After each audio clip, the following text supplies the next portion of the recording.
Hundreds of thousands are on the move. Many are children, like Mark.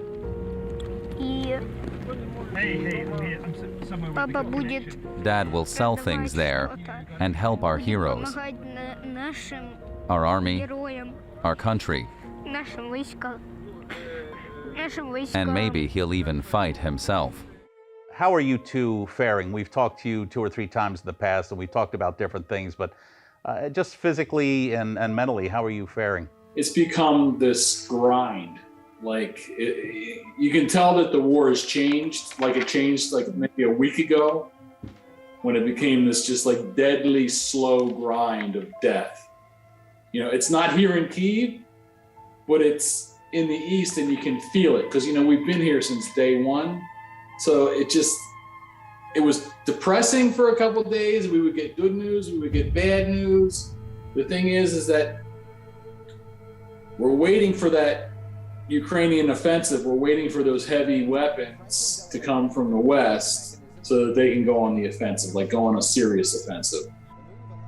Things could have been even worse.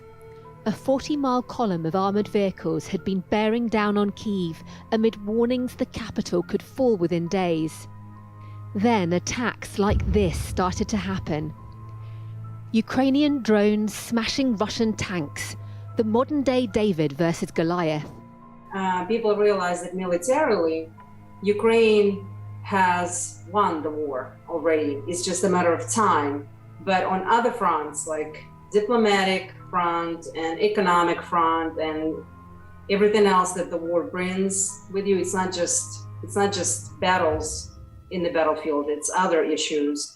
I think that Russia has been making some headway in terms of, I think, collective West, as they call it here. They just kind of started dialogue with the aggressor in some ways. So we're hearing things about like, oh, maybe we should talk about the territory and you should accept it as is, that Russia is already, maybe you should give up Donbass area altogether and things like that. So it's psychologically, you know, you kind of feel indignant, but you also realize that there's nothing you can do about it. Like, how can you talk about somebody giving up the territory when they're fighting with their lives for it? Well, this looks like the aftermath of a ferocious battle, but it's in fact an exhibition that's been assembled here in the center of the Ukrainian capital. You sent me some pictures, emailed some pictures to me just a few days ago, and they're, I guess they're trophies of sorts, what the Ukrainians can call. And I replied back to you. I said it's an ugly sight, but at the same token, it's pretty. Can you explain what you took pictures of, where those tanks and armored vehicles from the Russian military came from, and how long they're going to be on display in Kyiv? Okay, we don't know how long they'll be on display. They are in what is called St. Michael's Square. They took in the injured. It's an Orthodox monastery, and they're sitting right out in front of the monastery, basically.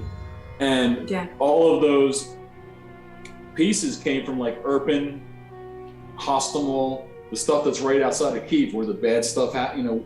Where all the murder. I mean, it's happening everywhere, but those battles that were right outside of Kyiv, that's where all those things are from. And they each have a label on them when it was taken down. I mean, we didn't take pictures of that. But it has a little story in Ukrainian and in English. It makes you feel good, not in the way that, but it makes you feel good to go say, okay, this is what Ukraine did, right, and this is what they're capable of. And they kept us in Kyiv safe because of all of those sacrifices. It makes you appreciate that you're still alive, because Kyiv was, in the first few days, which we didn't really, we knew we were under threat, but not as much threat as it actually was. Right. We didn't realize how bad of a threat it was. One guy told me, they said, look, it's the first time we've actually seen this stuff up close, because even though it's been very, on everybody's television screens, not everybody's had the chance to come this close to this kind of Russian armor. And he says it's important because seeing this Russian weaponry destroyed in this way makes us believe that we can win. And I thought that was a really poignant remark by just one of the visitors we spoke to here, looking at this destroyed armor in the center of the Ukrainian capital. It basically became a shield for Kyiv. So they took that brunt weight and they suffered the most, that Kyiv didn't. Not just seeing that, mind you, also smelling it. Yes, you can smell it. When you stand next to it, you smell the uniform, you smell all that, like it's a, I don't know how to describe it, the smell of death and obviously, battle. And it's just, it makes you appreciate it. You don't feel, I was surprised because I thought it was a good person, but I didn't feel sad for people because their uniforms and everything is there still. People who their boots, died. their rations. I thought that I would feel compassion maybe, but I was surprised at myself. I don't know, I didn't. It was that kind of a situation where, well, it's either them or us. And then they came with the sword, so to speak. And so that's how they left this earth. They stayed in Ukrainian earth.